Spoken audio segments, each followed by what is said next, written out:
Yeah, I think we'll go ahead and get started if that's okay. Okay, great.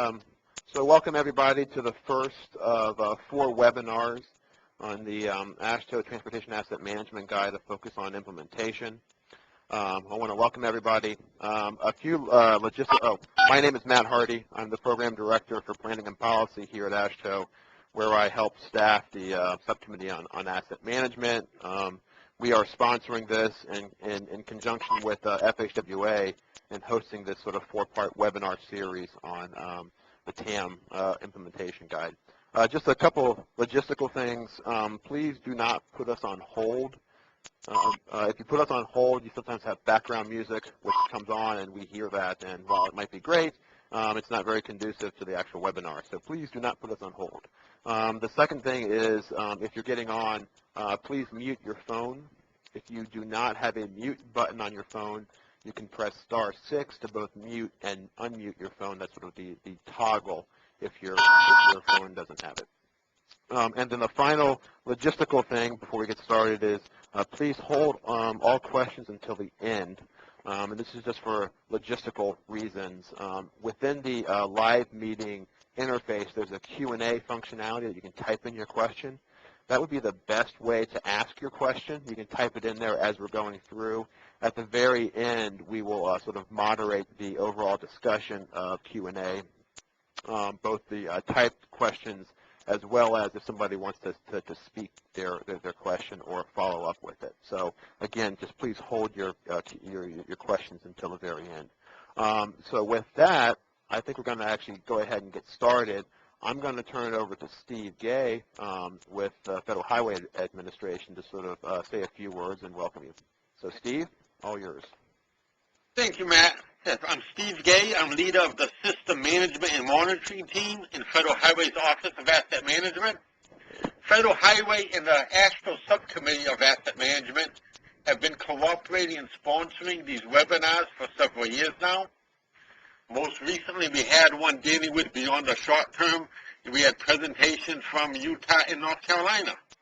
I'm very excited to talk about this particular webinar. You have the next slide, please. Dealing with the new AASHTO Asset Management Guide. This guide that Matt's going to talk about in a moment really advances the state of the practice of asset management. It provides a framework in a much more comprehensive manner than we've had in the past, with a real focus on implementation. And the real good thing about it is it has case studies and examples from states and others on good practices and how they've moved ahead. Your presentations today from a couple of state DOTs as we have in the past. And as Matt says at the end, there'll be an opportunity for questions and answers. Turn it over back to you, Matt.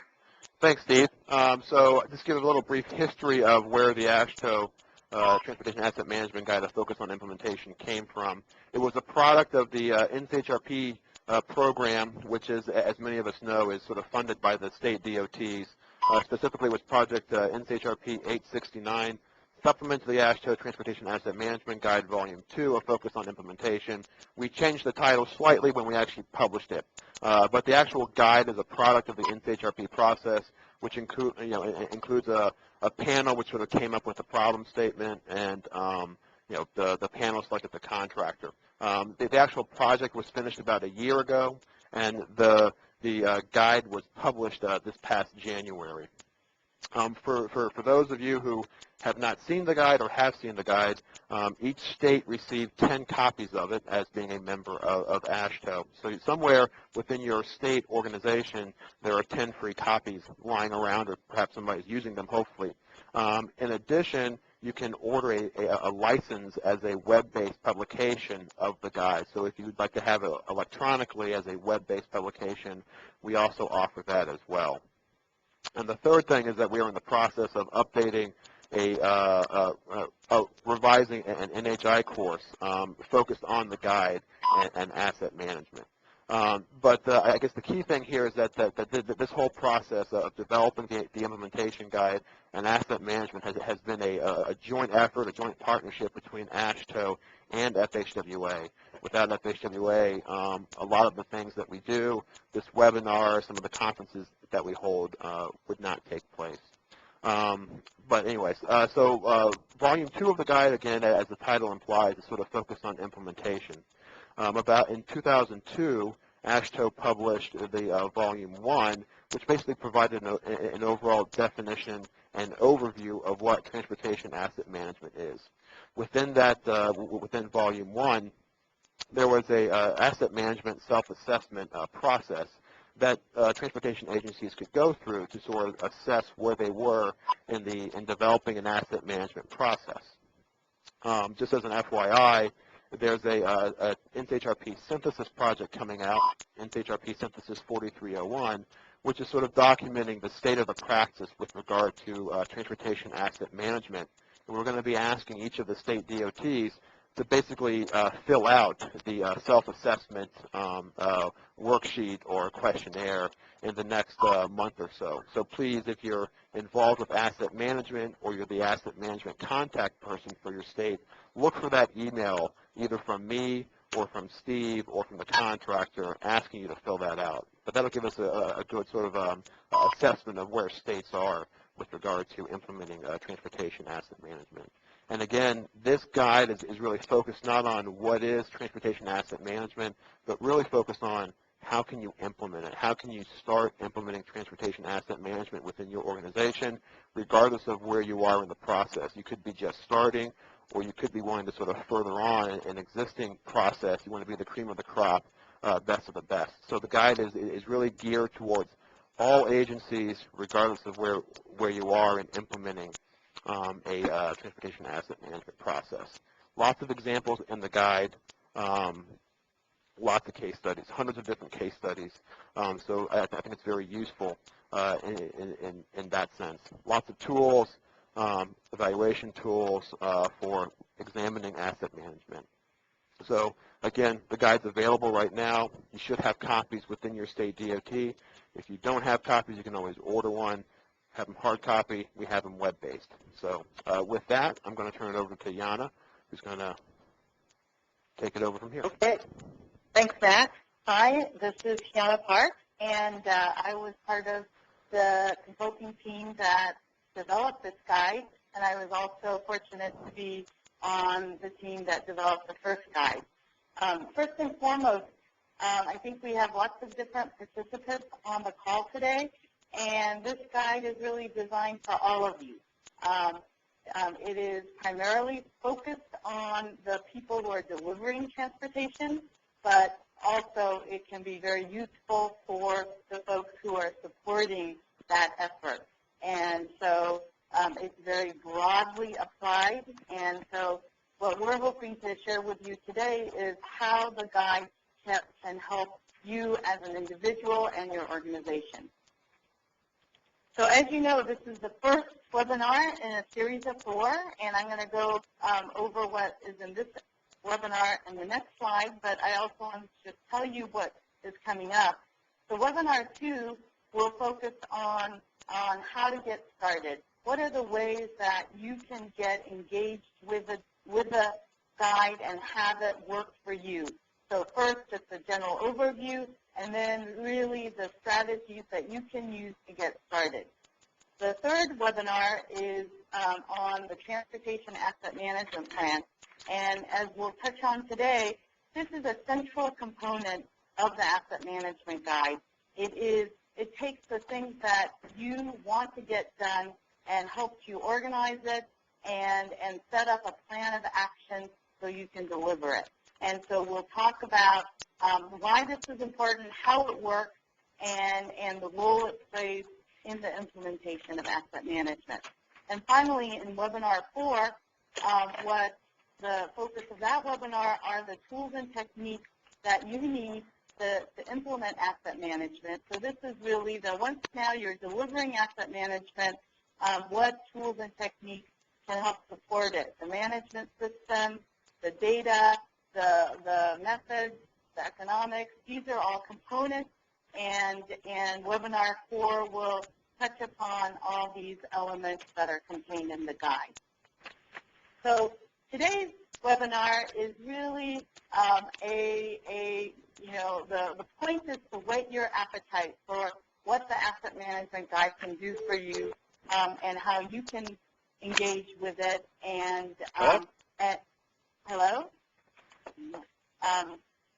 And then get your interest in coming to the rest of the webinar. So what you'll feel is we're going to touch kind of at a cursory level at many different aspects of the guide, because the more in-depth lessons will be coming in the remaining webinars. So we will just go through what the guide contains, and then we're going to use a series of scenarios, and this is where we have Virginia DOT, Jeff Price from Virginia DOT, and Brad Allen from New York State DOT, helping to set up the scenarios and how the guide can be used to help you address that situation. So that in recap, we'll go through the quick overview and then the how the guide can provide assistance to you. We'll go through the scenarios, and I'm not going to go over each one right now because we'll get to it later in the webinar, and then we'll have a Q&A and wrap up. And so again, based on what Matt said earlier, if you could type in your questions and he'll log them in, and we'll respond as best as we can at the end of the webinar. And a quick logistics thing, if you just joined us, please mute your phone. You can use *6 if you don't have a mute button on your phone to toggle on and off mute. But please, again, mute your phones if at all possible. And just a second thing, which I forgot to mention, if you are calling in from a site, we want to try to know how many people are attending the webinar. If you could send me an email if there's more than one person at your site, we just want to sort of document that if at all possible. Thank you. Okay, so let's start with the basics, the asset management definition. There are multiple ones around. There's one in the first guide, and this is the one that's in the guide we're talking about today. And it sets the stage for what is contained in the guide, because the key elements of the definition are that we are looking at a strategic approach to managing transportation infrastructure. And the emphasis here is on the strategic approach. Then one of the key components that is underlying how to do asset management smartly is that you're using quality information and analysis. Next, you are dealing with a broad array of transportation agency functions. And what that means is that asset management is really about how you integrate a whole broad array of activities that are covered in order to deliver transportation and bringing it together in a coherent fashion so that you get the results you want in the most effective and efficient way. And finally, another key underlying element is that you are working within the limits of the funds you have available. We're not working in an unlimited world, but that we have limited funding, so prioritization is key, and you have to decide what's the most important things to do that will give you the best results. Another thing that was an underlying component of the development of the guide is being able to answer the 5 core questions that are contained in the TAM business model in the FHWA multi-sector asset management brochure. So the guide is designed to be able to help you answer these questions. What is the current state of my assets? What are my required levels of service and performance delivery? Which assets are critical to sustain performance delivery? What are my best investment strategies for operations, maintenance, replacement, and improvement? And what is my best long-term funding strategy? Here, this is a roadmap, and you'll see throughout the guide, and I hope many of you have gone through the guide at least at a quick level, but you'll see diagrams similar to this, and this is the overarching one that's at the beginning of the guide that really shows you a roadmap for how to implement asset management. So it goes through what's contained in each of the chapters, and so there's a somewhat sequential flow. But one of the other things that is embedded in the design is that you can actually go into any one of these steps without having necessarily looked at the other steps and get value from each individual step as well. But the overall guide, if you're, let's say, starting out and you want to implement asset management, there's a 14-step process that Oh, no. a key element that's at the heart of the guide design is the asset management. And so what this means is you'll see in the starting state that you have a current state of where you are, and you are able to articulate where you want to go, and that the guide helps you do that. And then you develop an improvement plan for how you're going to go from your current state to your end state, and then you implement the plan, and then you monitor those activities and feed that back to the starting state so that you can continuously improve your practices and become more efficient in how you do your business activities.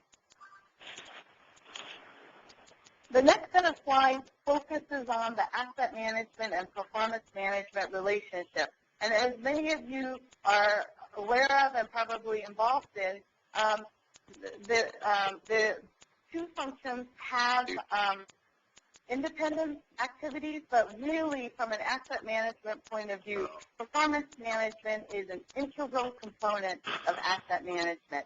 It is, without performance management, it's hard to deliver transportation asset management. And so how does this happen?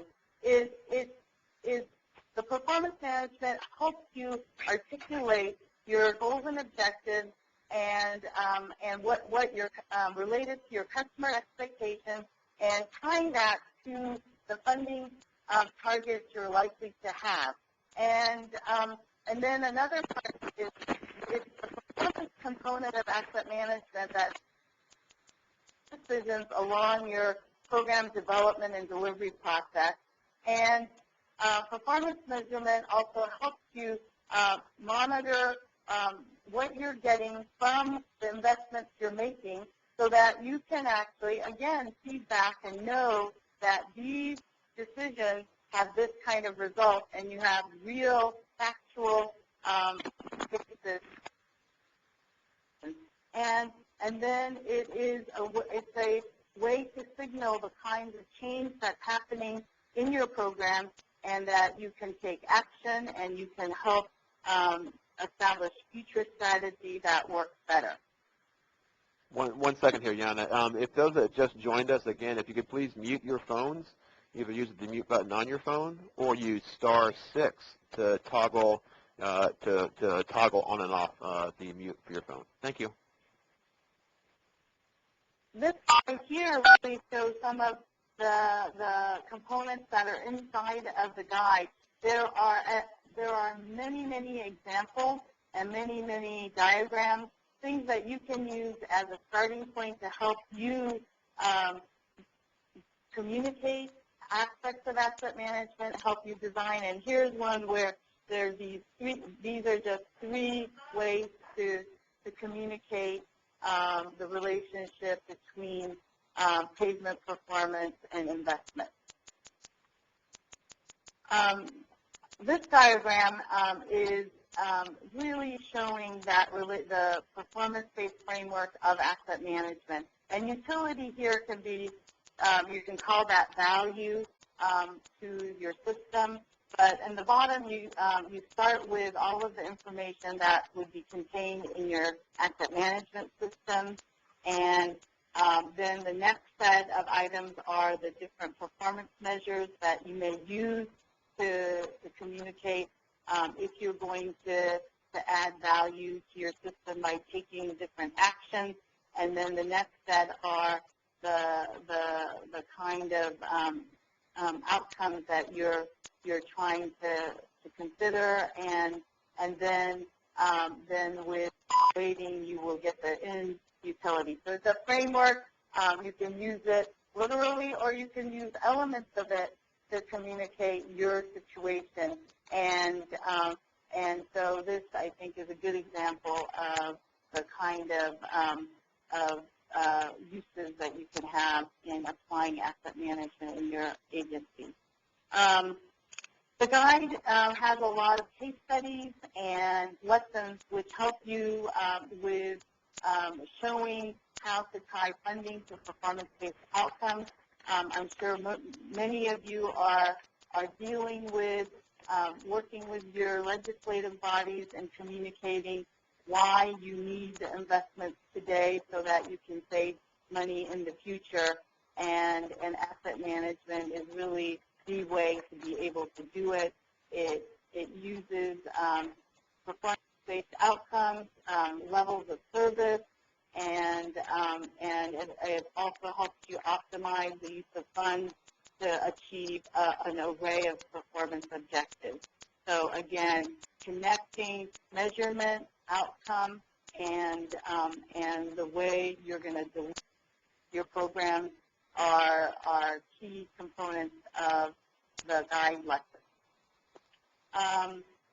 And here, this shows you how the performance measurement is tied to your transportation asset management plan. And at the top of the diagram, it's showing all the planning and policy making and strategy development you work on, and then the plan, which has performance measures connected throughout it, then helps you deliver the program and feed that information back into your process.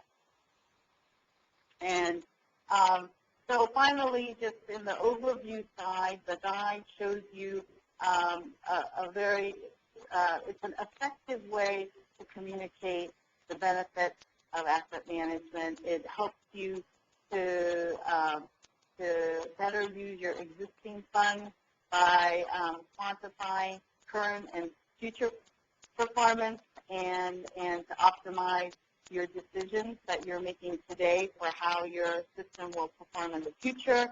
And then it helps you be a more effective player in the funding, in the competitive funding landscape, and it allows you to more credibly demonstrate the needs that your assets have and how important good decision making today and investments will be for the system's future. And because it is based on facts and it demonstrates the relationship between performance and the investments very well, I think it can improve the political relationships you have with your partners and get the results you're seeking. All right, so now we're going to move into the scenarios part of our webinar lesson today. And so we're going to use 6 scenarios, and we're hoping that some of these, maybe all of these scenarios, are situations you're encountering in your organization, but we hope that at least some of them are. And what we're going to do is describe the situation, and then we're going to talk about how the guide can be used to help you address that situation. So just quickly, the first scenario is really about how an agency that doesn't have a big asset management program, and they're just trying to determine whether it's worthwhile to move forward and engage in establishing one. The second one is about how to more proactively connect maintenance to your investment planning activities, those preservation and maintenance activities.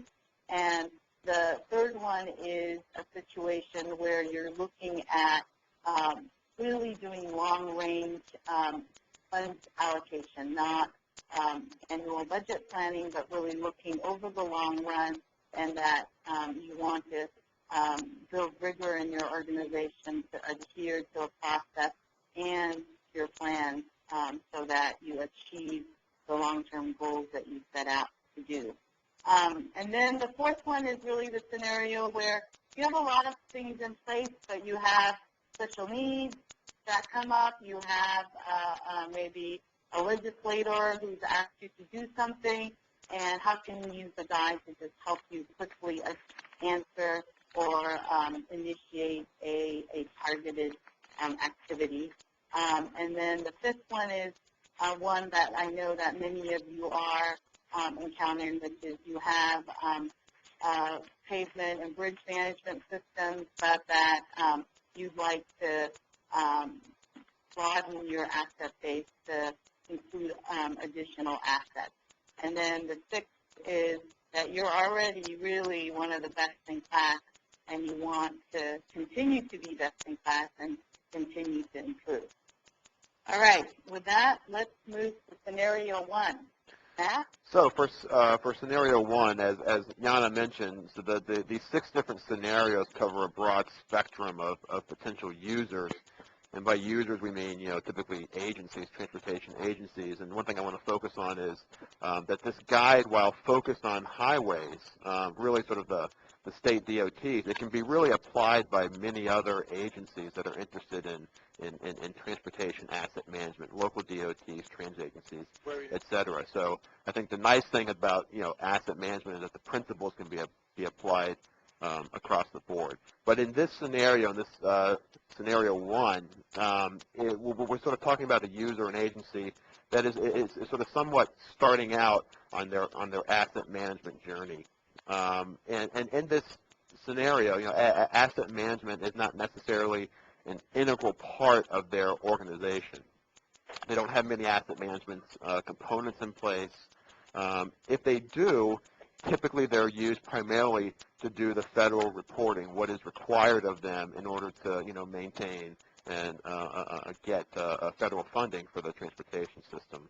The processes are not well documented, and oftentimes the decisions that are made about what bridges to fix, which roads to improve, that type of thing, those decisions aren't necessarily data-driven, but more focused on sort of political needs and politically driven, which from an asset management perspective is not ideal. So in this scenario, new leadership, so under the scenario, new leadership has come in, and they want to make improvements. They want to make this sort of a data-driven decision process. And the question here is, well, how could the TAM help me in this scenario? All right, Matt. So here's how the guide can potentially help you. And given that this scenario, you can touch so many different aspects, I'm going to go through with you kind of a sequence of activities that this organization can undertake using the guide, and that will help them focus in on what activities to do first to get engaged. So first, what I would do is to go to the Asset Management Guide, Chapter 1, which gives the overview of asset management and the key concepts of asset management. And so it's really, I would say that the first one is an education step, so that the people who are undertaking this initiative have a good understanding of what can be done and why they're doing it.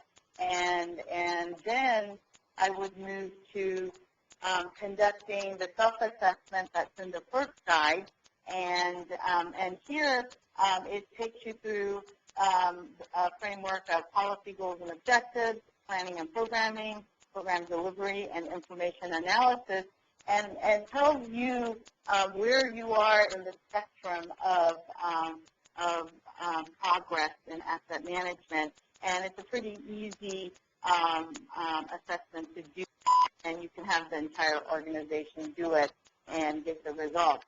Now, what's exciting with the with the new guide that's out is that in this guide there's a gap analysis, which is modeled after the CMM, the capability maturity model that's used in software development, and it walks you through a 5-step stages and tells you how mature you are in the implementation and integration of asset management in your agency.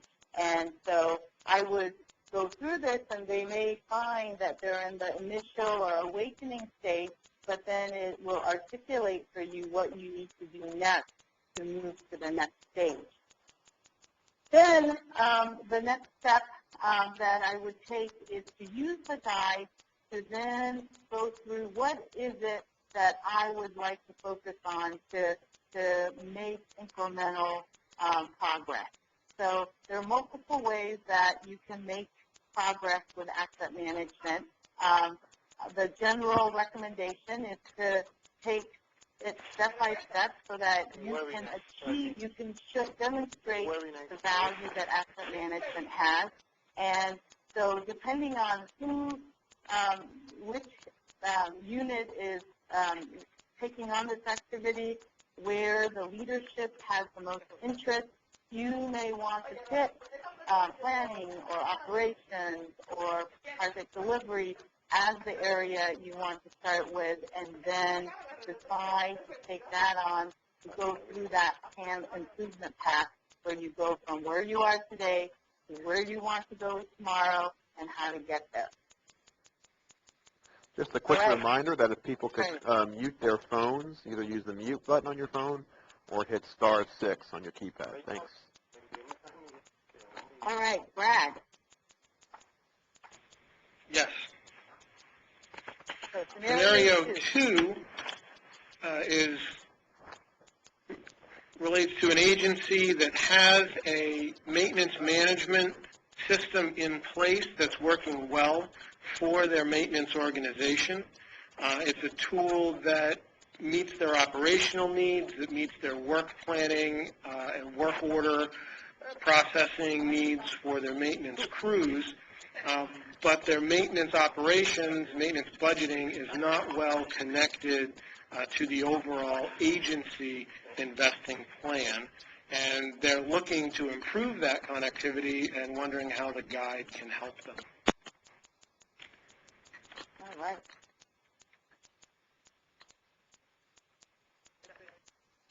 So 4 keys that we've pulled out where the guide can help this agency.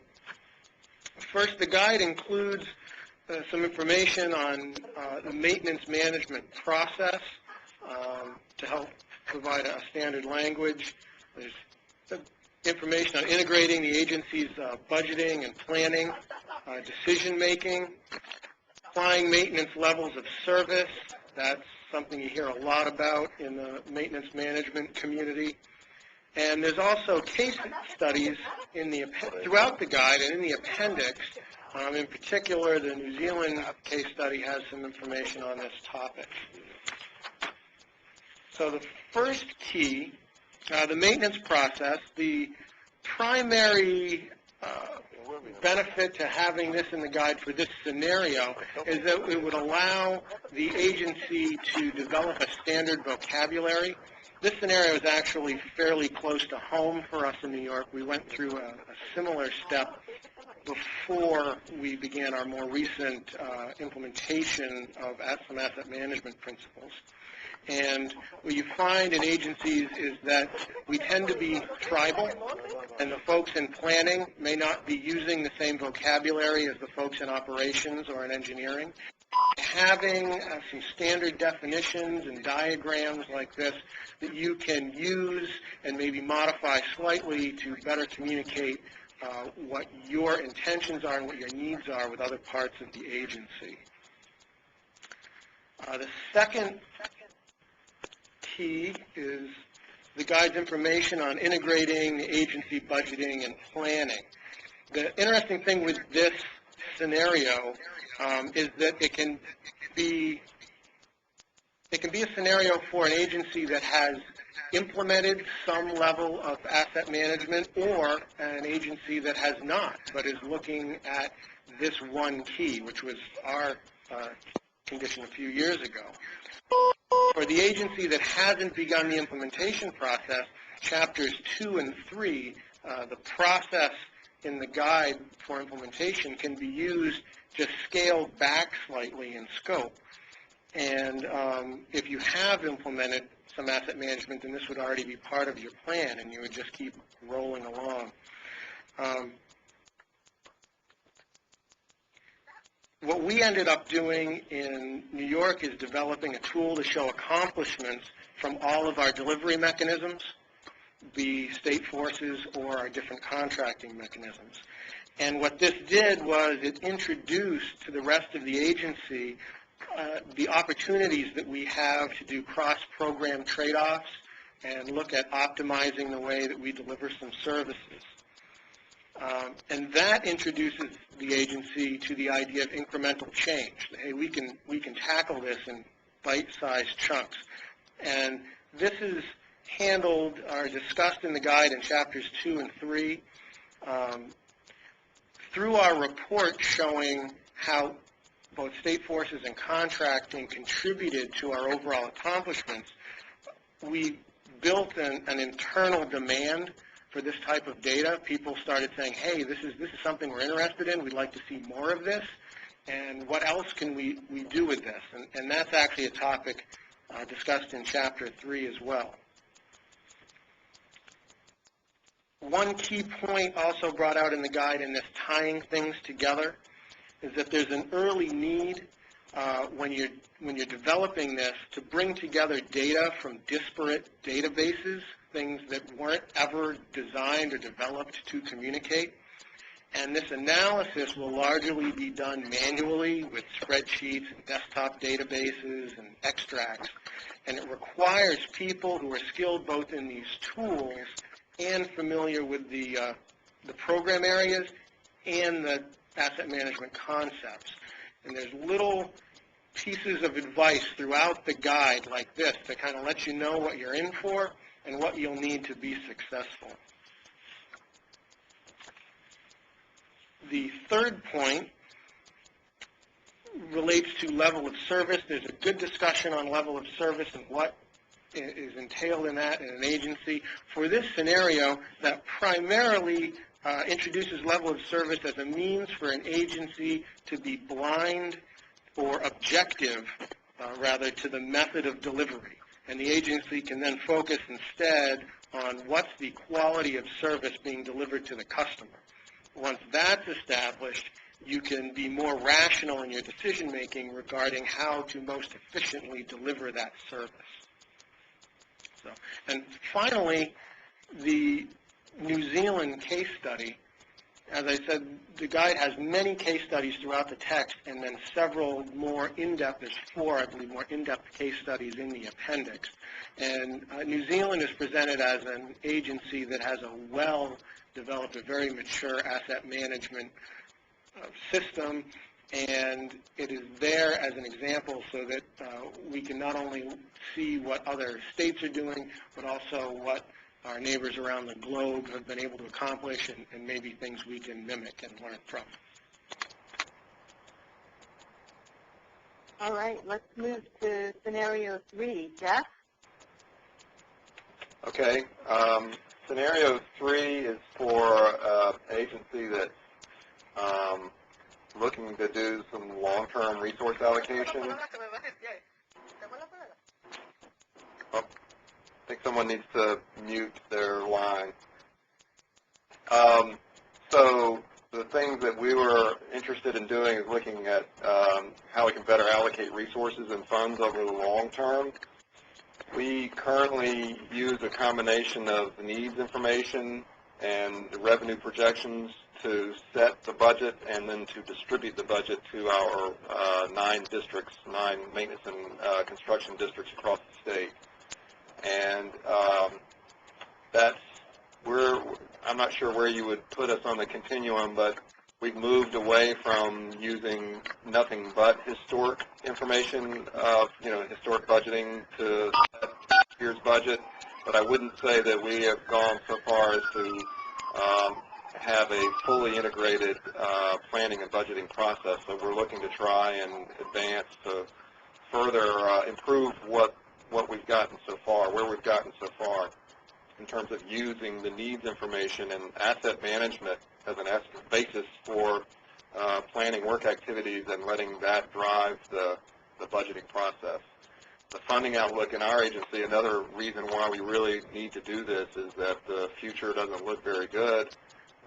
Over the next 5 years, we're not expecting revenue growth to increase much, so we're going to be having to operate in a constrained, budget-constrained environment just like everybody else.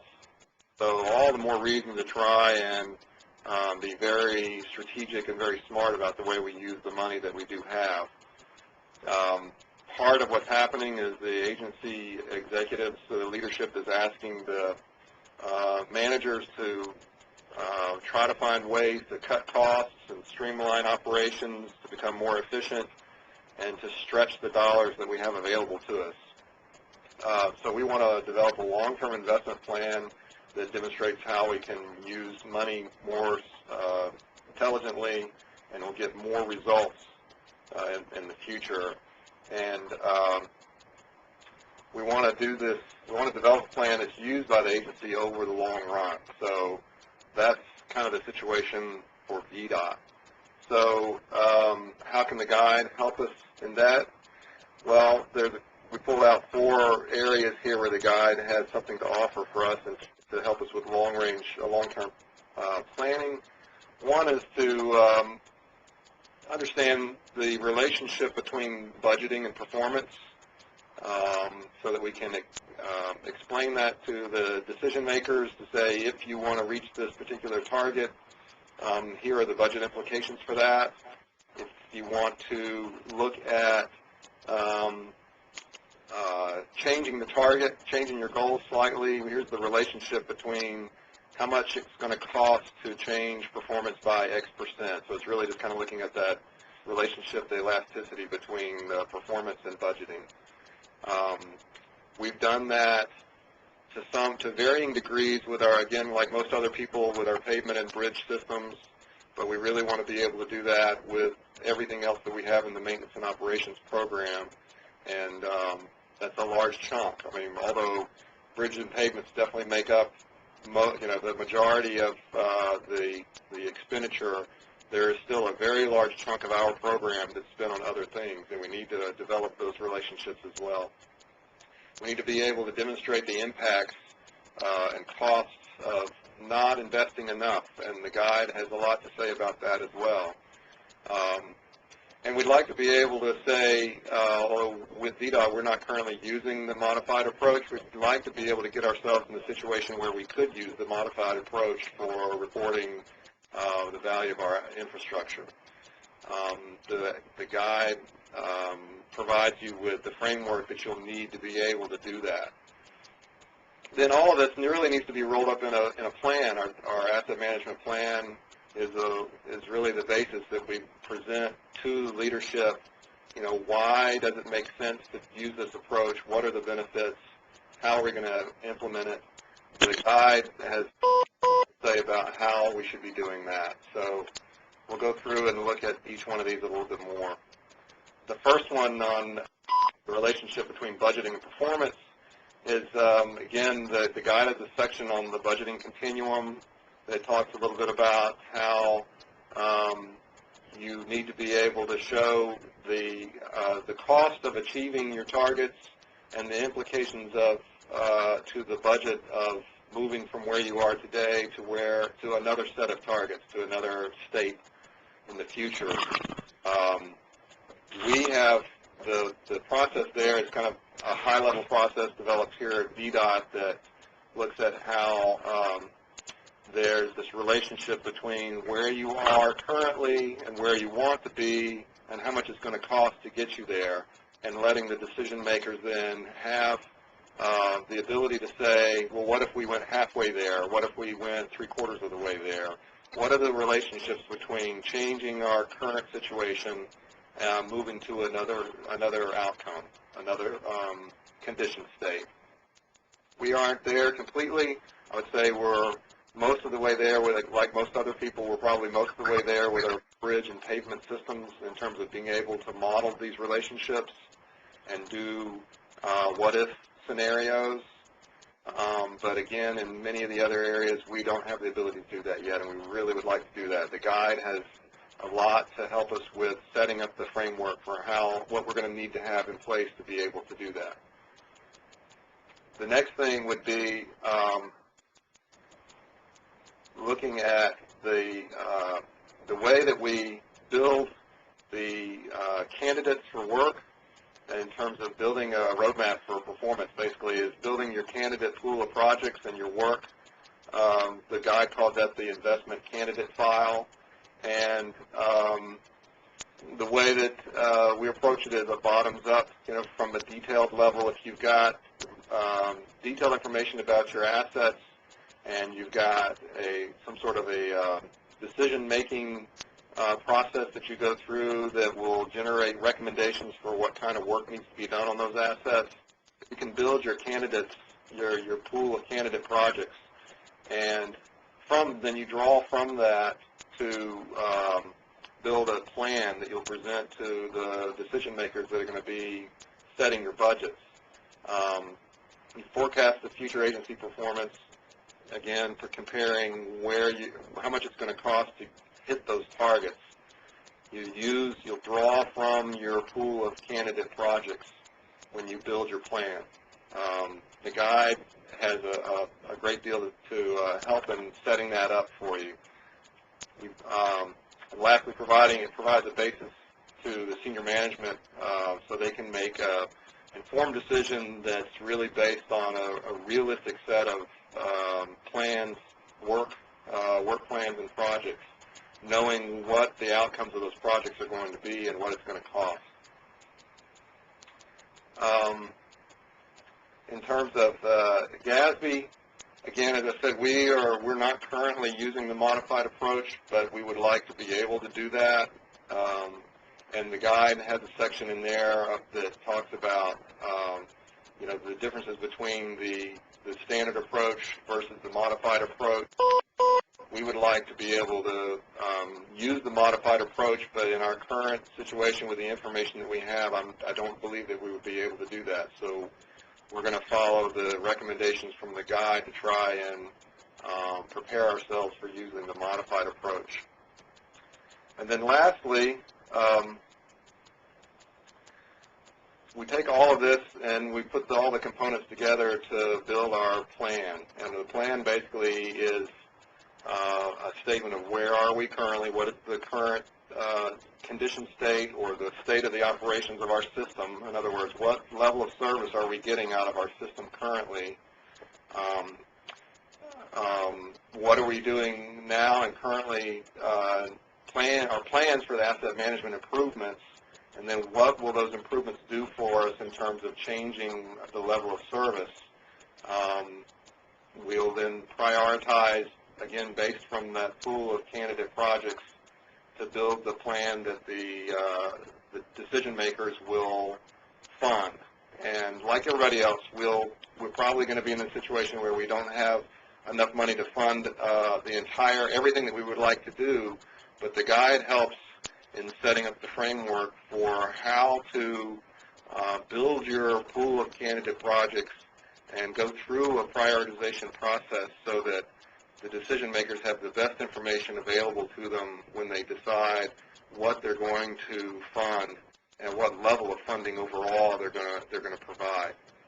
We've been able to make the argument with what we have done so far at VDOT over the last 7 or 8 years, just being able to provide more detailed information about our inventories and the condition of some of the assets in that inventory, and the cost of work to improve the condition of those assets.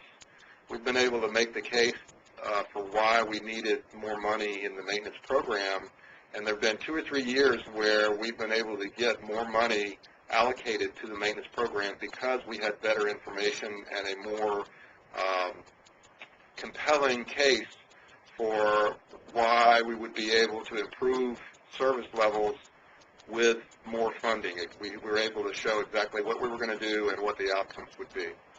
So I think we've seen a little bit of the potential for using the asset management approach. We're just eager to try and do more of that to improve the way we do long-range resource planning.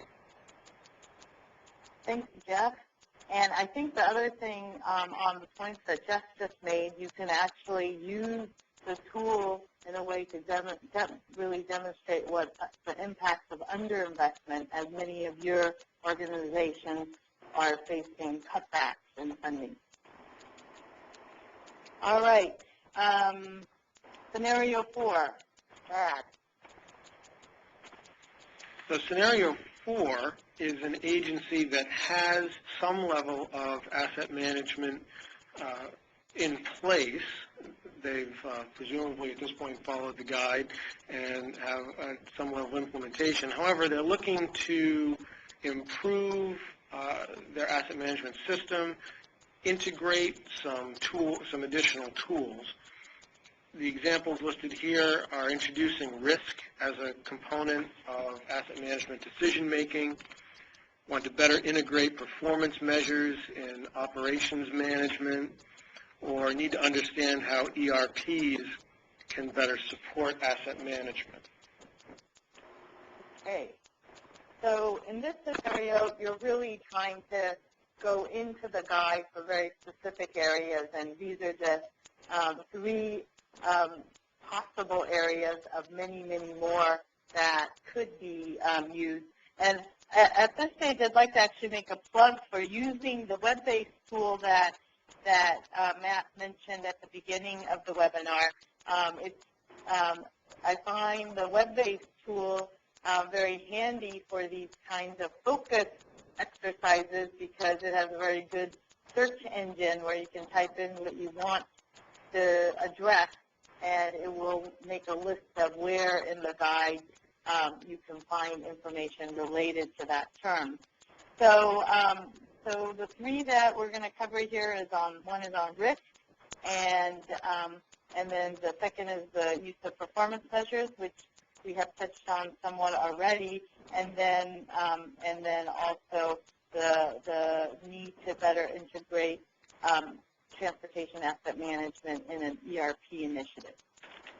So risk is something that is used widely throughout the world, actually, and many of the examples that are included in the guide come from organizations outside of the U.S., and there are different frameworks, like the one on the top there, that is in Chapter 5, and then the one on the bottom, which also looks at a framework for looking at risk, likelihood, and consequence. It's the one on the bottom is one I've seen used where you can use judgment when data is not as readily available, and then the framework above are the set of steps that you can take to walk through a risk program development exercise. This second diagram on integrating performance measures in an asset management program actually comes from a diagram in NCHRP 20-60, which was a project that looked at performance measures and asset management, and so the guide actually, where it made sense, took the advice that are in other documents, and in this case, a document very focused on performance measures and asset management, and walked you through the steps you would take to performance measures throughout your program development and delivery process. Many states are moving towards an enterprise resource planning system. These are things like PeopleSoft and SAP and Oracle Financial that are that are replacing financial management systems in states as well as DOTs. And many of those offer the opportunity to integrate into the financial management system asset management capabilities. So one of Louisiana, the chair of the panel was from Louisiana, Michael Bridges, and at the time they were embarking on an ERP and asset management exercise. So we researched where those relationships exist and presented in both in case studies as well as lessons throughout the guide. And here you can see the range of master data management, work scheduling, work history, work resource requirements, and project and contract management, which are functions embedded in the ERP, and then the how you can ensure that asset management gets represented in a meaningful way within those applications. Scenario 5, Jeff is going to walk us through that. Okay. Scenario 5 is for an agency that's got asset management system for some of their assets, but they're looking to use, they want to expand the use of systems for managing their other assets. And again, in Virginia, we have pretty good systems for our bridge and our pavement systems we're satisfied with, but we are looking for something to manage the other assets. Guardrails, ITS devices, signs, signals, drainage, things like that. We currently don't have a fully featured system to support the way that we manage those. We've got bits and pieces, but we don't have a really comprehensive system to do that and to build the case for the funding that we need to manage those assets. That's really what we're looking for. And as a result, what happens is the funding for those other assets tends to have a lower priority than the funding on the pavements and the bridges, and in many cases, they don't get funded at levels that are really needed adequately. So I need to ask, what tools exist in my agency that we can use for these other assets, and are there any ways? How can we integrate these new tools with bridges and pavements so we have a way of building a comprehensive asset management plan? So the guide has lots of information to help with this. One is a section on how to help you determine which assets you want to add to your asset management system. Another is on looking at what parts of the typical asset management systems apply to these other assets you want to manage, and can any of your existing systems support those functions? And then another on helping you to go through the analysis of how your systems may have an additional capabilities to help with the decision-making process. So the first one there on looking at deciding what other assets, there's a list of them here that are in the guide, and the guide kind of helps you go through and you can ask questions about what is it about these other assets or how to help you select basically which other assets really may be the best ones for you to start with as you add to the list of assets that you're going to manage using software.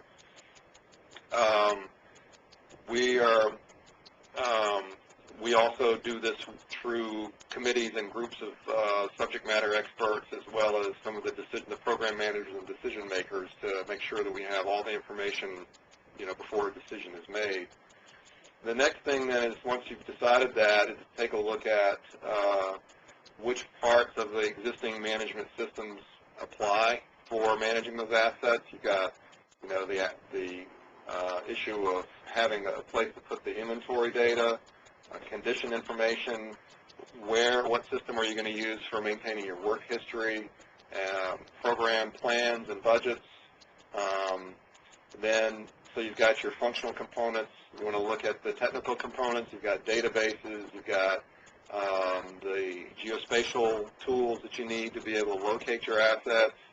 You've got the process and the technology for how you're going to collect data in the field and get it into the systems. Then you've got to deal with interfaces with other existing systems, and you've got to sort of map all of this out and build your plan for how you're going to go forward, whether it's to build on the existing systems that you have, or do you need something else? And the guide can help you with those kinds of decisions and analysis. The other thing that's very important is looking at additional capabilities and really trying to decide, and this is a very difficult set of questions to address, is which system will be the system for collecting and maintaining the asset inventory? Which system will be the system for where work orders and tickets are being created and the work history is being maintained? Which system is going to be the one that collects labor, equipment, materials usage? How will those systems then interface with other systems that perform other business processes that rely on that data? So this, you've got to build your enterprise map, basically, that will enable you to make the best use of your investments when you look at building on your existing systems and building interfaces between those existing systems and other systems that you have so that you can leverage the capabilities and not duplicate or complicate your business processes. The guide has a great section on how to help ask those questions and go through building that plan for your agency. This is a tough one, and we're in the middle of doing a lot of this at DDOT right now. So, yeah. Great. Thank you, Jeff. Matt? All right. So our final scenario here is the exact opposite of the one that I started off with. The first one was a user or an agency sort of starting off on their transportation asset management path or journey, and this one is an agency that is already much further along in that journey, and they really aspire to be sort of the best in class. How can we continue to improve? How can we continue to implement asset management principles? So in this case study, the agency is the model really that other agencies look at for how asset management should be practiced in the DOT. They have management systems that already exist for key assets, not just pavements and bridges, but other assets as well. Decisions are data-driven, and TAM looks long-term planning and links to short-term action. So the question is, how can the TAM, how can this guide help me? They want to continue to excel. They want to make sure that there are mechanisms in place that they can monitor good results and implement good practices. All right. So two of the ways that the guide can help is to focus on using a tool like the gap analysis tool to achieve the highest level of maturity. And then there are multiple resources within the guide to focus on continuous improvement and ensuring that your processes are continue to work for you, and that you're able to improve upon your current practices and use your experience to guide your future activities. So here you can see that the best practice in the maturity scale is that the strategies, processes, and tools are all working, and that to be in the best practices area, what you have to do is that you're constantly evaluating how effective you are, and that you are able to articulate how to improve practice. So it's really the continuous process improvement scenario, and so this model I didn't mention earlier is in Appendix A of the guide, and it has a spreadsheet, a pretty extensive spreadsheet where you walk through a set of questions and states that you respond to do your evaluation of what state of maturity you are in. The next one is how much the guide has resources about organizational effectiveness and continuous improvement. the guide uses case studies from organizations about using management frameworks such as the Baldrige and other ones that are available through the business tool set. And this one is, I think, a diagram that comes from England that's used to connect strategy and change. And so I think that, again, the ability to use the guide to say, am I doing the things that are being used by other organizations and their best practice? Do I have a framework that allows me to evaluate and focus on continuous improvement? And so I think that those are the two ways that the guide can help you continue to be best in class. Okay, so we're done now with the actual delivery part, and can answer questions that the audience has for us. Matt, do you have any questions? Yep, let me bring them up here real quick. We have one. There we go. So there's one. So one question of some logistics things. This recording, we're recording it now. It should be up in the next week on the tam.transportation.org website. And there are also a lot of other resources there related to transportation asset management that we're posting. So that's when you can get that. Look for it sometime next week. So that's that addresses one question. There's another one here from Susan Noss that says a brief description of GASB and also its modified approach would be helpful. Okay. So I'm not sure if somebody can talk to that or not.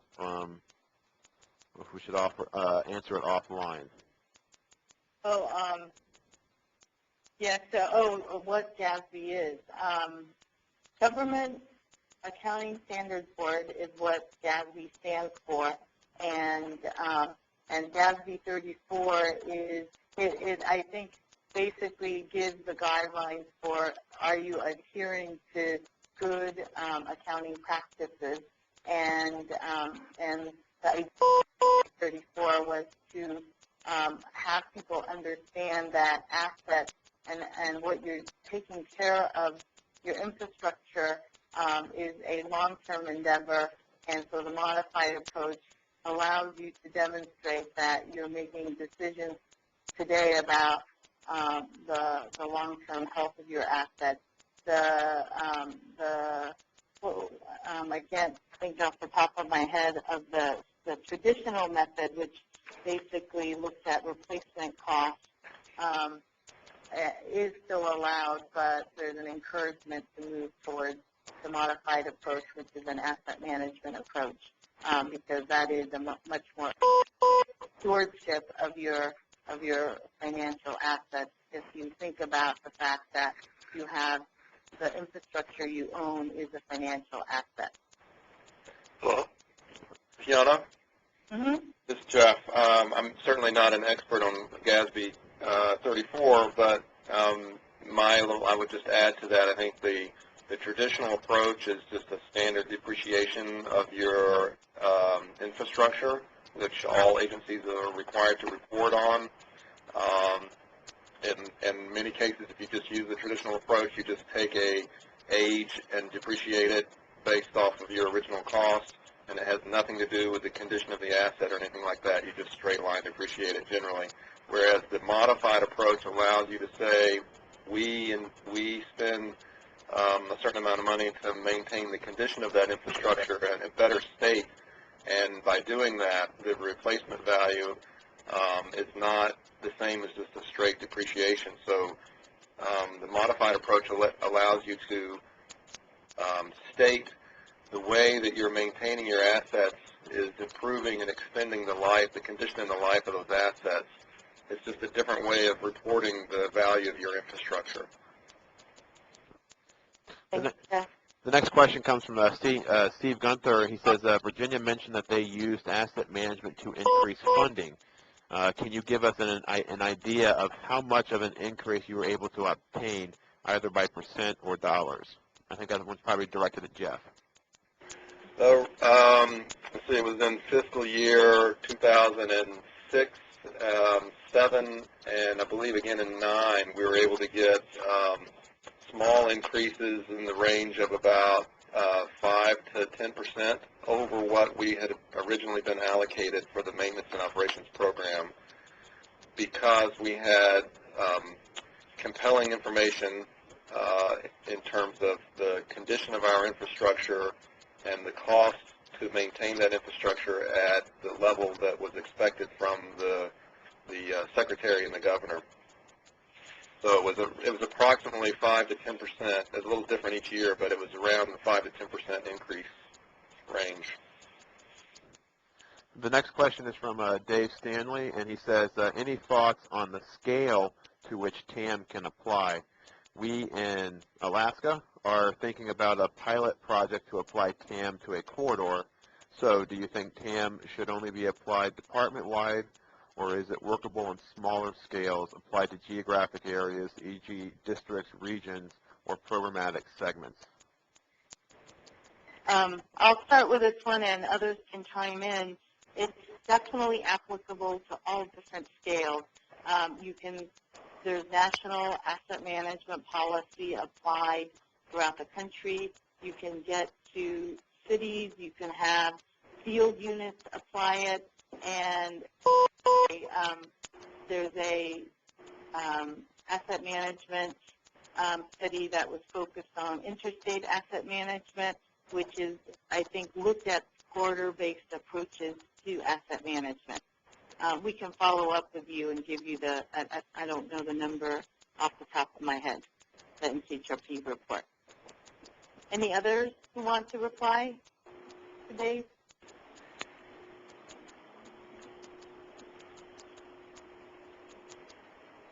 And I would say the gospel articulates that broad range of how will also show you that it can be in a very micro scale as well as in a broad macro scale. And this is Steve from Federal Highway. As we've worked with states and so forth, we completely agree with Yana and can be implemented on various scales. But if it's truly implemented and as a way of state DOT does business, probably the broader, the way it ties into decision making, broader probably can be more successful in the bigger picture. Does anybody else have any questions? We don't have any more typed in, so if you want to ask, you just unmute yourself, *6 if you use the keypad.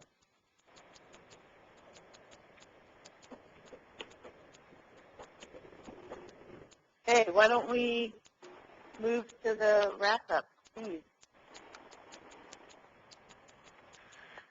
Yeah, first I'd like to thank Yana as well as two state DOT presenters, Jeff and Brad. I believe the presentation good examples of how a state DOTs can implement and use the guide. And I hope the webinar give you a good understanding of what's in it. Like Matt indicated earlier, each state has been provided 10 copies. Each Federal Highway Division office has been provided a copy. And the goal of that is as our divisions work with the states, we're on the same page. It's important to use the data from the pavement management system, bridge management systems, etc. And using that data as part of the analysis and decision-making process. The different scenarios presented were just a few. There's many more that I'm sure are unique to your state DOT.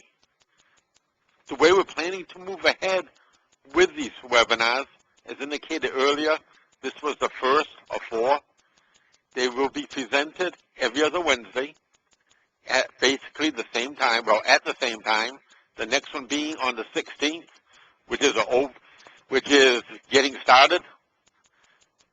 The one after that, on November 30th, is the Transportation Asset Management Plan, which is really important of using the data, looking at the projects, looking at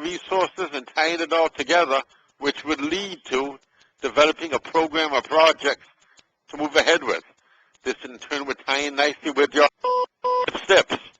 And the fourth being tools and techniques for implementing asset management. It's been a pleasure presenting this.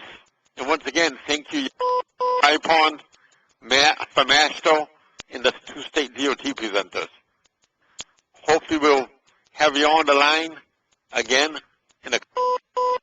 Anything you'd like to add, Matt? Nope. I just want to say thank you very much and look forward to talking with you again in about 2 weeks. Thank you very much. Goodbye. Okay, goodbye.